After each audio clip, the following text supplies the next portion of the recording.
Welcome back, garden friends. In this video you'll get to see the progress we've made on our crops through the month of March. Stick around. Hi friends, you're watching Angie and Ben at Kind Heart Homestead.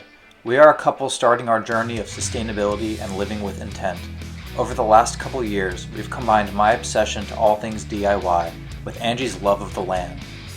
This has led to an interesting assortment of challenges that neither of us would have anticipated. Just over the last couple years, we built a greenhouse, raised chickens, built a workshop, and renovated our house, all by ourselves.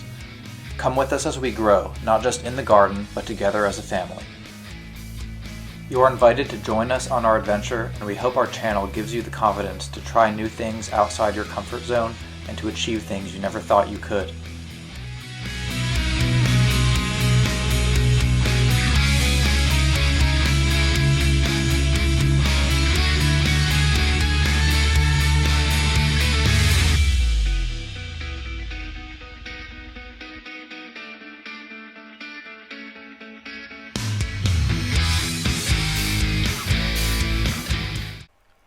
So if you recall from our last video, I started working on our beds for the new garden, the new south-facing garden along our fence line just in front of the house. I'm trying to get the landscape fabric down, and in prior years we've had some issues with this fabric pulling up. I use these little wire staples, they're kind of flimsy and they don't hold very well. So I'm experimenting with a new technique this year where I cover the edges in mulch. We get this mulch delivered for free from Chip Drop, and I do have to buy the compost from a local supplier. We don't really want to till if we can, so we're basically just putting all of this stuff on top of the ground to act as a mulch to kill any weeds that might be underneath. And if they do grow up through the holes, we can pull them up, but hopefully the crops that we plant will shade out the whole areas and prevent weed growth. So I'm putting a few soil cubes of broccoli here in the cold frame. The other brassicas didn't seem to make it, but these are supposed to be some cold-tolerant plants, and they just didn't really have a good germination rate. I suspect because we used old seeds. I'm putting the same seed starting mix that we use for the soil cubes here in this tray, just edge to edge so I can do a whole tray of leeks. Leek seeds are tiny, threw them in, watered them, and then those should be ready to go in a few weeks. Alright, I know you guys are probably getting pretty sick of seeing me make soil blocks in every video, but I can't emphasize enough how great it is to be able to use sturdy trays, build your own blocks. All you have to do is invest in some of these tools up front, but you can build them every year without investing short term in those frail plastic little trays that kind of break apart and you just have to throw them away every year. So save on the waste. Get reusable products like we do.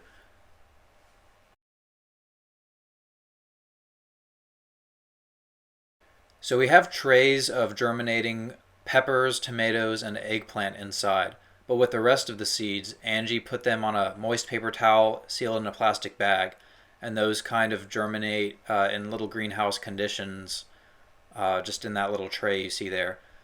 So what I'm doing is trying to separate those out on the paper towel and put them in soil cubes, basically as a backup plan in case our original trays did not germinate.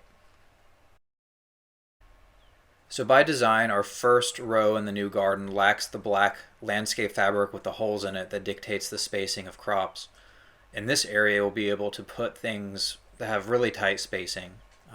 You can see here I'm using the pitchfork to essentially do 2-inch spacing for the pea plants. And we'll have some other crops kind of staggered every other week.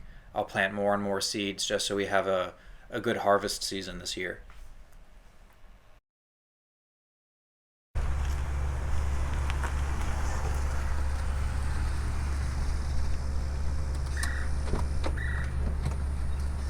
Hey, it's Ben with Kind Heart Homestead. I just bought my first cattle panel and it's on the roof of my car. We've seen a lot of pictures online about how to use cattle panels in your garden in creative ways, typically for trellising, sometimes for fencing, but what we're going to use it for is a trellis for our peas. And I've used just flexible fencing in the past, but when that blows in the wind, it tends to pull pull the roots out of the ground or snap the vine. So I basically want something rigid enough not to sway in the wind. So you can see here I'm kind of stamping it down with my foot, getting it into the ground so it has no opportunity to move, at least on the bottom edge. There's also tighter spacing in the wire work at the bottom, so the peas will have an easier time reaching it. I just wanted to show you guys one of our solutions for seed trays in the house. I got this used rack. I think it might have been some sort of wine rack, but it fits these seed trays pretty good. At least until the plants get to about 2 inches high, then I have to put them somewhere else because of the spacing here. But you can see here, I can slide these out of the side here. They have the light from the window coming in. I can slide them out. I have a little water spray bottle that I spray these with just to keep them a bit moist. These ones haven't germinated yet, so they're still on this rack. But then I'll show you where I move them to after. Over here in the kitchen, have a even bigger wine rack. And this one can accommodate little shoots up to a few inches tall. And then hopefully I can start moving them outside once they get too big for this. So I still had some seeds left in the packets that I planted last month. This is the cold tolerant plants again, the radishes, the beets, the carrots, and spinach. The difference now is that I think we've passed the final freeze for the year. In that original planting bed that I did, we're not really certain how much of those are actually going to grow. I think some of them didn't even germinate because of the freezing conditions. So this is kind of an experiment to see in the same row, the same amount of sunlight, what the difference is between planting before the freeze and after the freeze.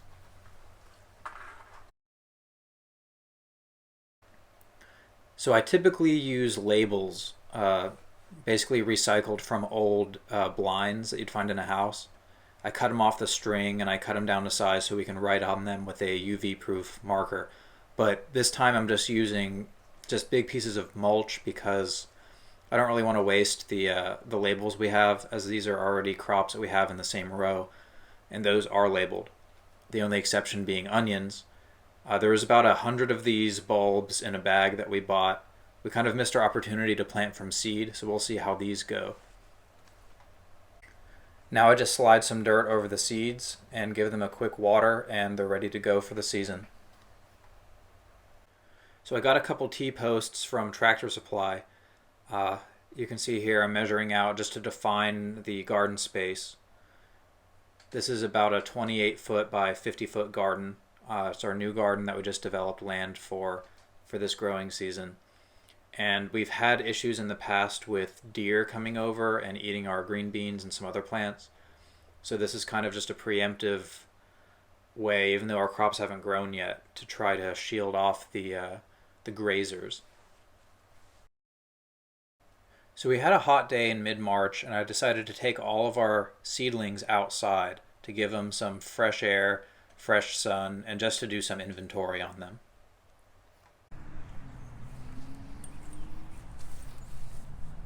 Hey everyone, you can see behind me I have all of my soil cubes.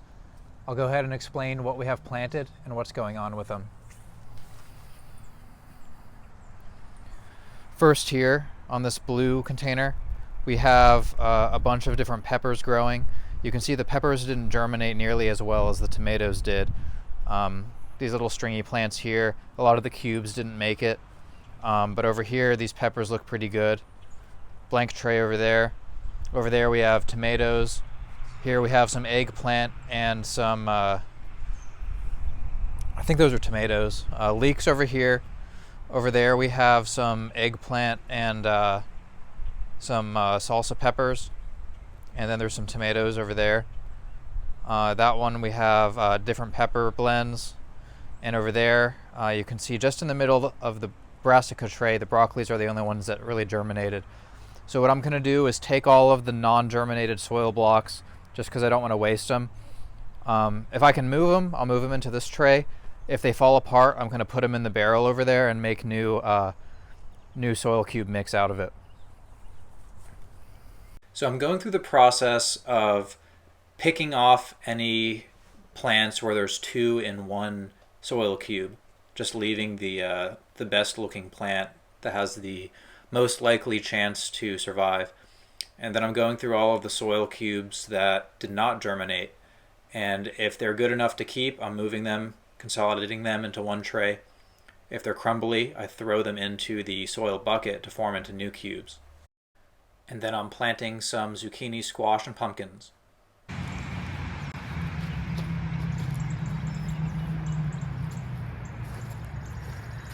Hey everyone, I just got these strawberry plants for free from a neighbor. I'm gonna do some stretches, warm up, try to clear out the garden a bit and see what I can do with these.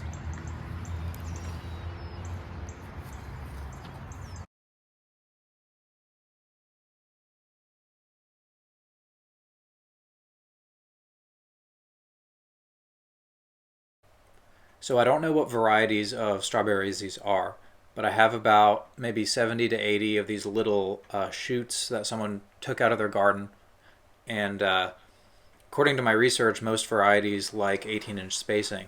So I have a wider spacing area of our landscape fabric in the new garden area where I was able to plant about 20 of these. And then you'll see what I do with the rest of them in a second. I came across a couple hundred of these old plastic cups. I drilled some holes in the bottom for drainage, filled them with potting soil, and I planted the rest of these strawberry shoots. These can serve as a backup, assuming they survive, if the ones that I put in the ground don't make it. But if we have surplus, we can also give them to family and friends. Well, we made it to the end of the month, the end of March.